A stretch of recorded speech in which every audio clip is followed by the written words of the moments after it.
আসসালামু আলাইকুম guys, welcome to my channel. আজকে আমরা দেখাবো কিভাবে খুব সহজেই বাসায় কেক তৈরি করা যায়।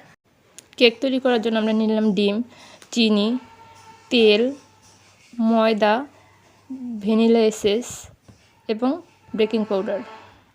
প্রথমে আমরা একটা পাত্রে ডিমের সাদা অংশটাকে আলাদা করে দেব। এবার আমি বিটারের সাহায্যে ডিমের সাদা অংশটাকে বিট করে নেব। বিট করার পরে দেখতে অনেকটা এরকম হবে। এবার আমি চিনি অ্যাড করে দিব। আমি চিনির পরিমাণটা কম দিয়েছি, আপনারা চাইলে আপনাদের মতো দিতে পারেন। এবার এটাকে ভালোভাবে বিট করে নেব যেন চিনির দানাটা সম্পূর্ণ মিশে যায়। এবার আমি তেলটাকে অ্যাড করে দিব।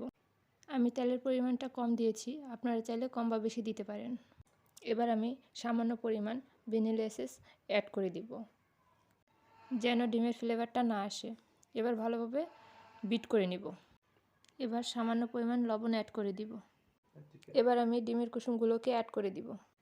এবার ভালো করে বিট করে নিব। এখন আমি একটা পাত্রে ময়দা দিয়ে দিব এবং এর সাথে বেকিং পাউডার অ্যাড করে দিব। ময়দার পরিমাণটা আমি 2.5 কাপ নিয়েছি, কারণ আমি 4টা কেক বানাবো। এবার আমরা ময়দাটাকে একটু একটু করে দেব এবং ভালোভাবে মিক্সড করে নেব। ময়দার সাথে আমরা একটু একটু করে দুধ অ্যাড করে নিব।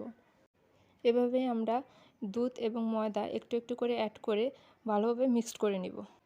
তারপর দেখতে অনেকটা এরকম হবে। এটাকে বেশি নাড়াচাড়া দেওয়া যাবে না, তাহলে ফর্মটা নষ্ট হয়ে যাবে। আমি বাটির মাপ অনুযায়ী কাগজ কেটে তেল ব্রাশ করে রেখেছিলাম। এবার আমি ব্যাটারটা বাটিতে আস্তে আস্তে ঢেলে দিব।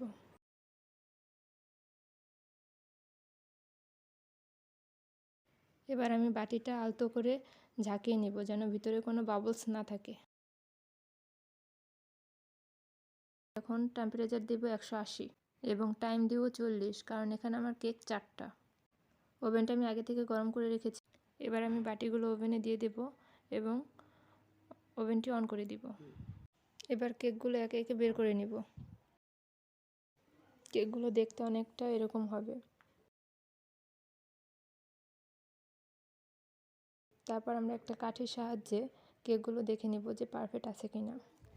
কাঠিটায় যদি কেক লেগে না থাকে তাহলে বুঝবো কেক পারফেক্ট, আর যদি লেগে থাকে তাহলে আরও কিছু সময় ওভেনে রাখতে হবে। কেকটা দেখতে ঠিক এরকম সফট হবে।